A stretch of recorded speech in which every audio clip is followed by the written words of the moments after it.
नमस्कार सर्वांना, स्वागत आहे तुमचं आपल्या रंगपंचमीच्या व्लॉगमध्ये। आणि सॉरी बरं का, मला हा व्हिडिओ टाकायला खूप उशीर होत आहे। व्हिडिओ बनवला होता परंतु एडिटिंग करायला टाईमच नव्हता। सर्वात प्रथम तुम्हाला झालेल्या रंगपंचमीच्या खूप खूप शुभेच्छा। तर चला व्हिडिओ पूर्ण बघा, स्किप करू नका। रंग खेळून खूप दमलो होतो म्हणून म्हटलं चला आता मस्तपैकी चिकन मटनचा स्वयंपाक करूया। बकऱ्याचं मटण थोडं दूर भेटतं म्हणून मग घराजवळ ती चिकन भेटतं तर आम्ही ते चिकनच आणलं आणि चिकनच बनवलं। तर बघा, हा कोमलने मस्त बारीक मसाला वाटलेला आहे पाट्यावरती।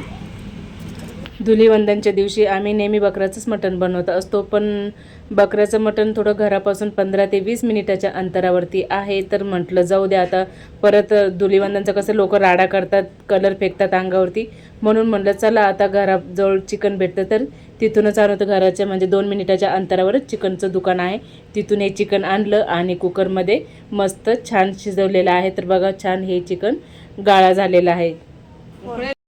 चला तर आता स्वयंपाक झालेला आहे आणि आता जेवण करून घेतो। तुम्ही पण या मंडळी जेवण करायला। तर आम्ही आज बनवलेलं आहे बघा, चिकनची भाजी बनवलेली आहे, भात बनवलेला आहे, चपात्या बनवलेल्या आहे आणि इथं मी कांदा कट करून ठेवलेला आहे। लिंबू नव्हतं म्हणून काही लिंबू नाही ठेवलं। तर मंडळी, तुमच्याकडे रंगपंचमी कशी सेलिब्रेट करतात? तुम्ही पण असं चिकन मटनची भाजी बनवत असाल ना?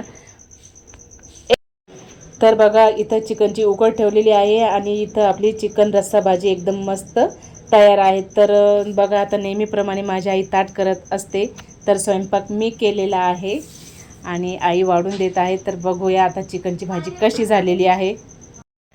घरातल्या चिल्लर पार्टींना पहिले जेवू घातलं आणि मग नंतर मी आणि आई आणि वहिनींनी जेवण घेतलं वाढून। तर बघूया आता आपली भाजी कशी झालेली आहे। तर मंडळी, चिकनची भाजी, भात आणि चपाती एकच नंबर झालेली आहे। हा सण आम्ही नेहमी आमच्या चिल्लर पार्टींसोबतच सेलिब्रेशन करत असतो। तर व्हिडिओ आवडल्यास लाईक करा, शेअर करा, कमेंट करा। थँक्यू।